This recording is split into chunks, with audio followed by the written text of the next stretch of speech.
Assalamualaikum warahmatullahi wabarakatuh.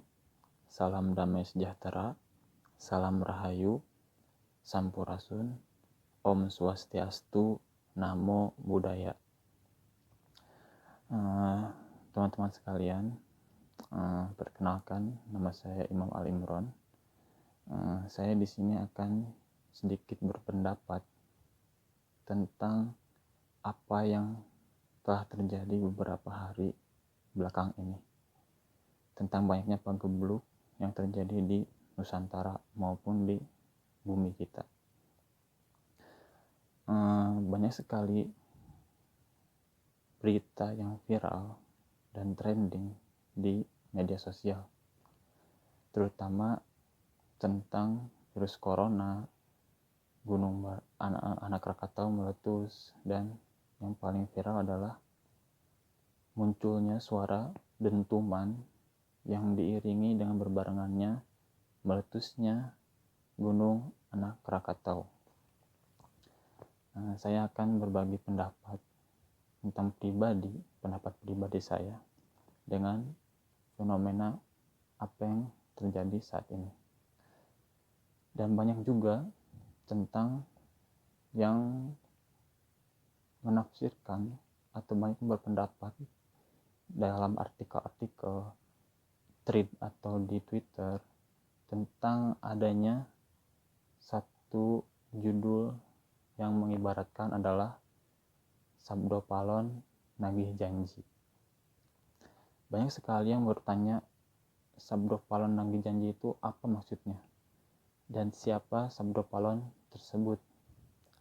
Nah, banyak beberapa sumber yang mengatakan, dan saya baca dari beberapa banyak literasi, memang Sabdo Palon ini tidak bisa ditafsirkan dalam satu tafsir, multitafsir karena banyak sumber dan literasinya. Sumber yang pertama yang saya baca, Sabdo Palon adalah suatu penasehat pada masa kerajaan Majapahit, tepatnya pada Raja Brawijaya kelima.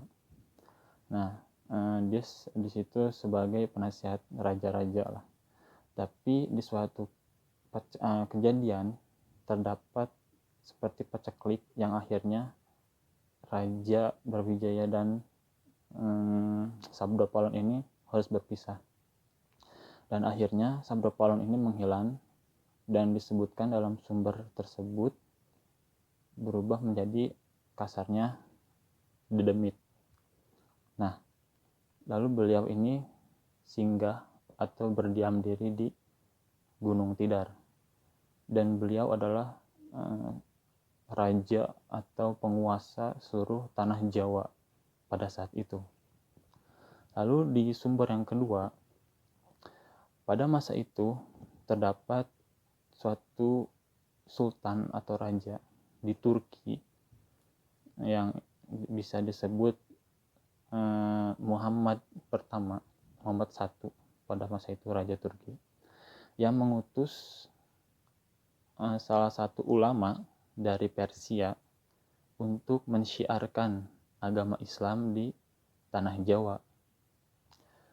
Lalu pada saat itu ulama datang ke Indonesia, khususnya Nusantara dan Pulau Jawa. Karena targetnya dan amanahnya adalah mensyiarkan agama Islam di tanah Jawa, maka beliau datang ke tanah Jawa dan beliau tahu siapa penguasa tanah Jawa pada saat itu. Akhirnya dia menemui Sabdo Palon tersebut. Sabdo Palon ini dia sedang ada di Gunung Tidar, dan akhirnya ulama ini bernama Syekh Subakir, utusan dari Raja atau Sultan Muhammad pertama. Syekh Subakir ini akhirnya menemui Sabdo Palon. Nah, Sabdo Palon ini akhirnya berinteraksi dengan Syekh Subakir. Dalam sumber ini disebutkan bahwa Sabdo Palon dan Syekh Subakir ini seperti adu ilmu atau adu kekuatan selama 40 hari 40 malam. Dan akhirnya Sabdo Palon ini menyerah dan boleh dia mengizinkan Syekh Subakir ini mensyiarkan agama Islam di tanah Jawa, tapi dengan beberapa syarat. Salah satunya, syarat yang pertama adalah Syekh Subakir boleh mensyiarkan agama Islam, tetapi tidak boleh ada paksaan. Tidak boleh ada paksaan bahwa orang Jawa harus beragama Islam. Dia harus memilih agama sesuai kemauan orang Jawa tersebut. Jadi hanya mensyiarkan, dan yang ingin memeluk Islam silahkan, yang tidak pun tidak masalah. Itu syarat yang pertama. Lalu syarat yang kedua adalah jika ingin membangun sebuah bangunan tempat ibadah umat Islam, harus nampak luarnya seperti tempat ibadah agama Hindu, walaupun di dalamnya tetap Islam. Lalu syarat yang ketiga, jika ingin mendirikan kerajaan Islam, rajanya harus dari anak campuran. Maksudnya anak campuran ini seperti apa? Campuran ini adalah jika bapaknya orang Islam, ibunya harus orang Hindu. Dan jika ibunya orang Hindu, bapaknya harus orang Islam. Dan itu baru boleh mendirikan kerajaan Islam di tanah Jawa. Lalu yang keempat, syaratnya adalah jangan dijadikan orang Jawa ini menjadi orang Arab. Biarlah orang Jawa ini menjadi orang Jawa seutuhnya, dengan budaya Jawa seutuhnya, budi luhur yang tinggi, seperti itulah. Nah, itu adalah beberapa syarat antara Syekh Subakir dan Sabdo Palon tersebut. Akhirnya Syekh Subakir menerima syarat-syarat tersebut dari Sabdo Palon. Tapi Syekh Subakir sedikit keberatan dengan syarat yang terakhir, karena Syekh Subakir sendiri menyatakan pada saat itu saya bisa saja mengendalikan syarat atau permintaan Sabdo Palon, tapi karena nanti pada masa yang akan datang, sesuai dengan perkembangan zaman, tidak menutup kemungkinan bahwa syarat yang keempat ini akan tetap terjaga seperti sekarang ini, kata Syekh Subakir. Nah, maka di akhir perjanjian itu, Sabdo Palon akhirnya mengucapkan kata-kata yang terkenal dengan Sabdo Palon Nagih Janji. Karena perkataan tersebut adalah, jika salah satu dari 4 syarat ini dilanggar, 500 tahun kemudian saya akan muncul membuat suatu pagebluk atau kekacauan di bumi, dan saya akan datang lagi ke bumi, akan menunjukkan wujudnya 500 tahun yang akan datang. Dan ini kejadian antara tahun 1400 sampai 1500 Masehi. Emang sudah kelewat ya masanya, tapi memang dari perhitungan dari alam lain, memang bahwasannya di tahun kembar ada suatu, bukan bencana, seperti tahun kembar 2020 atau 2020. Jikalau Om Hao, salah satu dari kisah tanah Jawa, menyebutkan bahwa tahun ini adalah sebuah tahun yang bukan masuk dalam kategori banyak bencana, tapi lebih ke arah melebur. Melebur dalam artian apa? Banyak nantinya ada bencana, wabah penyakit, dan lain sebagainya. Nah, dan yang paling viral ini adalah tentang mengurangi populasi manusia di muka bumi, karena sudah padatnya bumi ini dinaungi oleh manusia. Dan itu wallahu alam, Anda mau percaya karena atau tidak, itu adalah literasi dan pendapat orang-orang yang lain juga. Nah, lalu itu saja yang saya bisa sampaikan tentang Sabdo Palon menurut 2 sumber yang saya baca, dan ini hanya sumber ini sangat sensitif sekali karena sedang viral, Dan ada juga sumber yang mengatakan bahwa Sabda Palo ini adalah Eyang Semar dan sebagainya. Tapi saya itu kembali lagi hak Anda mau percaya atau tidak terhadap sumber yang mana. Nah, lalu sekarang pindah topik. Apakah ada kaitannya tagihan tersebut Sabda Palon dengan pagebluk atau kejadian yang sedang marak pada saat ini?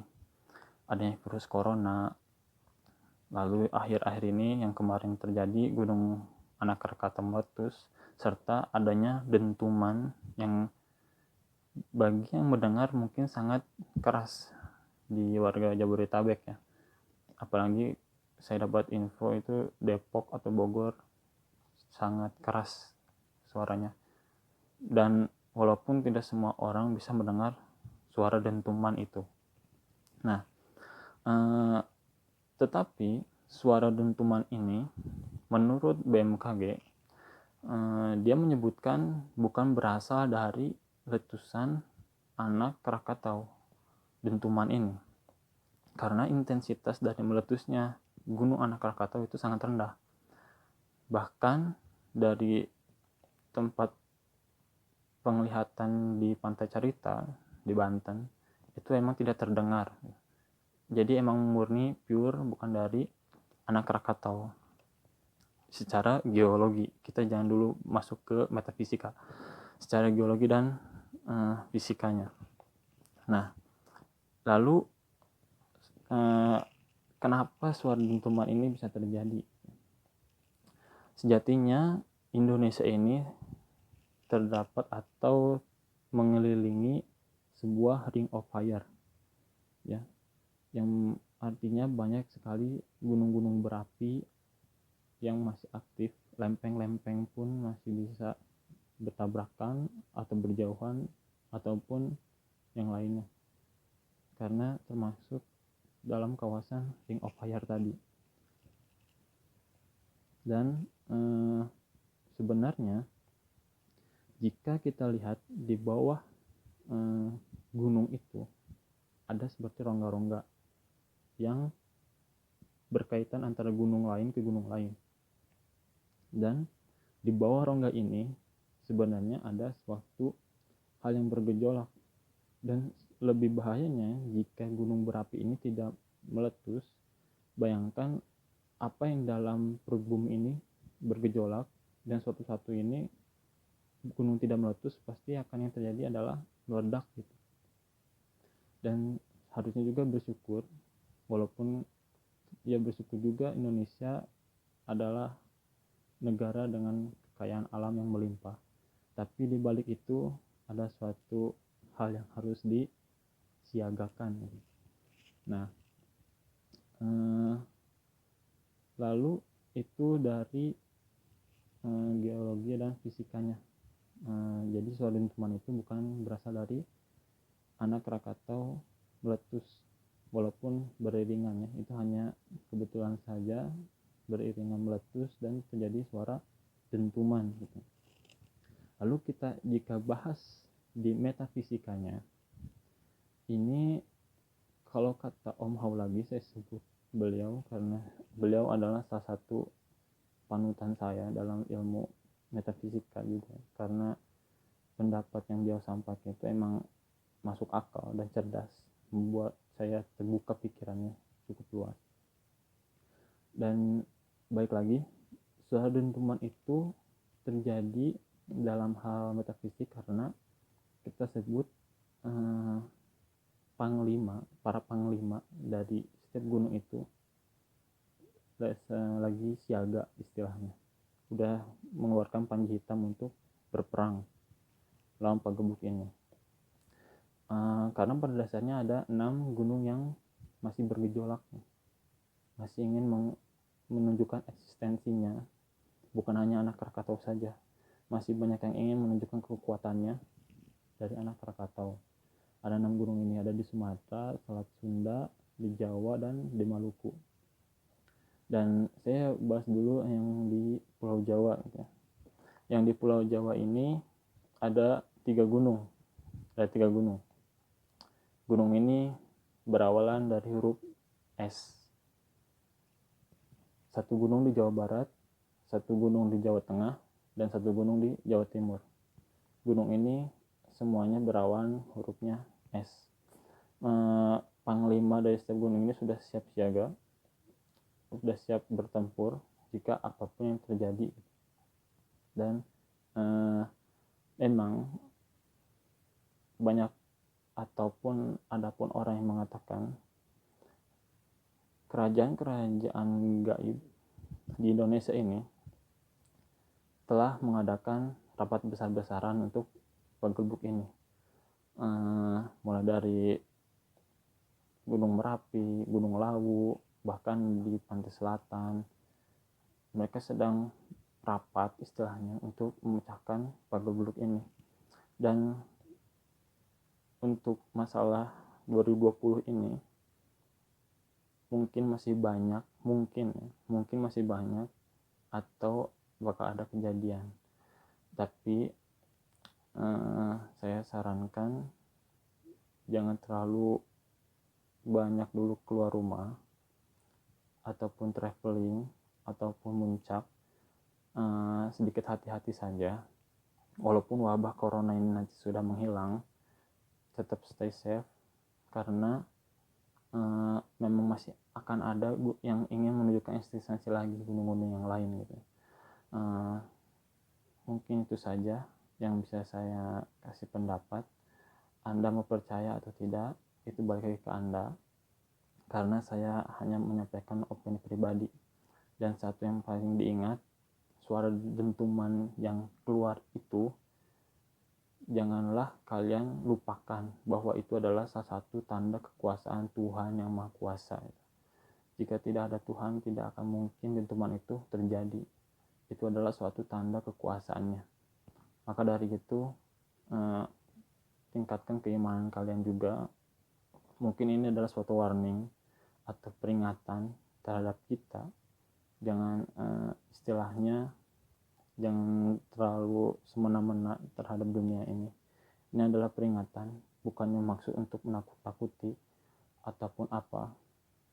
Hanya saja peringatan bagi kita untuk bersikap lebih waspada lagi, terus tingkatkan diri kepada Tuhan kita, banyak-banyak beribadah, karena kita tidak tahu paggelbuk apa lagi yang bakal terjadi selanjutnya.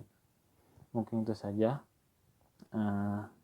Boleh percaya atau tidak, silahkan, itu pendapat kalian pribadi, dan saya pun mengeluarkan pendapat pribadi. Cukup sekian. Billahi taufiq wa hidayah. Wassalamualaikum warahmatullahi wabarakatuh. Salam Rahayu. Om Santi Santi Santi Om.